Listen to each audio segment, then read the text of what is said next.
Good morning friends. स्वागत आहे तुमचं आजच्या प्री मार्केट रिपोर्टमध्ये. तर मग चला सुरुवात करूयात आजच्या प्री मार्केट रिपोर्टला आणि जाणून घेऊयात की आज मार्केटमध्ये काय होऊ शकतं ते. त्याआधी जाणून घेऊयात की काल नक्की काय झालं. तर मित्रांनो, कालचा सलग चौथा दिवस असा होता जेव्हा फॉरेन इन्स्टिट्यूशननं लार्जली सेल केला आणि त्याच्या तुलनेनं डोमेस्टिक इन्स्टिट्यूशननं कमी बाईंग केलं.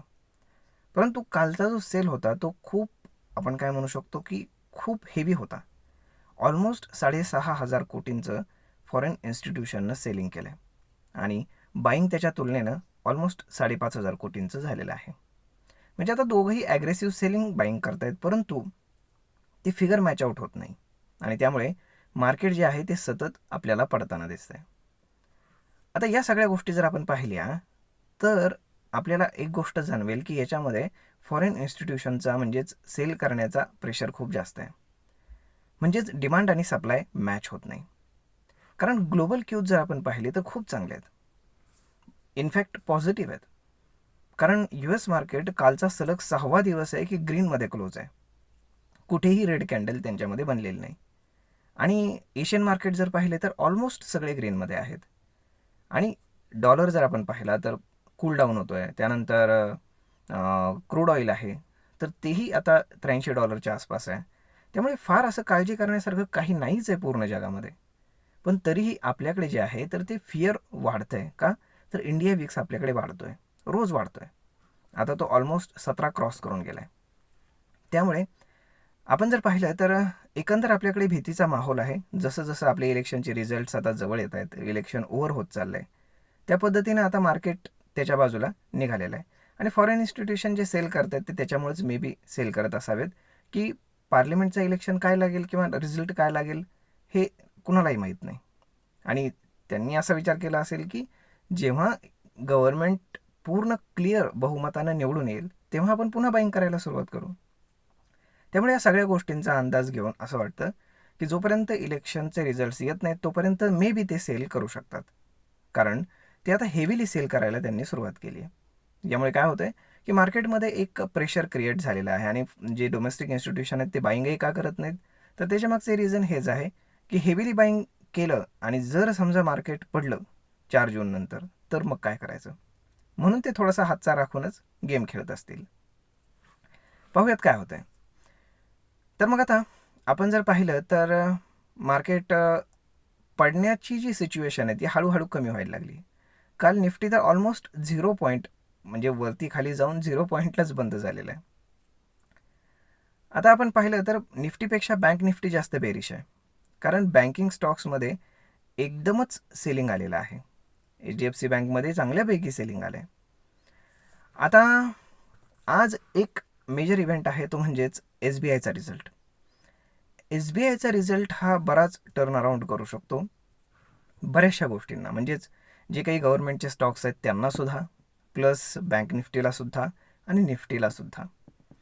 याच्यामागचं रिझन काय, कारण SBIमध्ये खूप सारे शॉर्ट्स बनलेले आहेत आणि तिथे जर शॉर्ट कवर व्हायचे असतील आणि सिग्निफिकंट मूव्ह जर आपल्याला SBIमध्ये पाहायचा असेल तर त्याच्यामध्ये रिझल्ट लागल्यानंतर मार्केटनं मूव्ह ऑन करायला सुरुवात करायला पाहिजे आणि त्याच्यासाठी SBI एक महत्त्वाचा ट्रिगर ठरू शकतो. आणि जर त्याच्यामध्ये जर शॉर्ट कवरिंग झालं तर मग एक चांगलं मुवमेंट आपल्याला पाहायला मिळू शकतं. आणि बुल्सची शेवटची अपेक्षा मे बी तीच आहे की मार्केट ॲटलिस्ट स्टेबल होईल. कारण मार्केट वरती जाण्याचे चान्सेस फार कमी आहेत. त्यातल्या त्यात आज निफ्टीची एक्सपायरी आहे. त्यामुळे काय होतं आहे ते पाहावं लागेल. निफ्टी जे आहे तर ते 22,500च्या खालीच बंद होईल हे तर 100%. कारण 22,500च्या वरती जाण्यासाठी त्याला फार सिग्निफिकंट मुवमेंट येणं फार गरजेचं आहे की जेवढं येईल असं लगेच इमिजिएट असं वाटत नाही.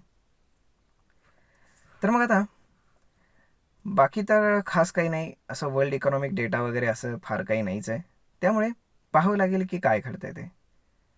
तर मग मित्रांनो, काल जसा भारत फोर्जचा रिझल्ट आला तर भारत फोर्जचा रिझल्ट आल्यानंतर भारत फोर्ज 15% शूटअप झाला. म्हणजेच स्टॉक जे आहेत तर ते त्यांच्या फायनान्शियल डेटाला रिॲक्ट करत आहेत. तसंच आज L&Tचा जो रिझल्ट काल आलेला आहे आफ्टर मार्केट तो तसा चांगला आहे. त्यामुळे आज जर L&T गॅप अप ओपन झाला आणि जर पहिला जर तुम्हाला पुलबॅक मिळाला तर त्याच्यामध्ये तुम्ही मस्तपैकी बाईंग करू शकता. एक चांगलं मुवमेंट तुम्हाला LNTमध्ये राईड करायला भेटेल. आणि LNT जर गॅपडाऊन ओपन झाला, कारण मार्केट कसं रिॲक्ट करेल ते माहीत नाही, त्यामुळे जर LNT जर गॅपडाऊन ओपन झाला तर मग मात्र सेलिंगची अपॉर्च्युनिटी मिळेल, कारण आज LNT त्याच्या नंबर्सला रिॲक्ट करेल एवढं मात्र नक्की. त्यामुळे आता सगळी भिस्त जी आहे तर ती SBI वरती आहे. पाहूयात SBI काय करते ते.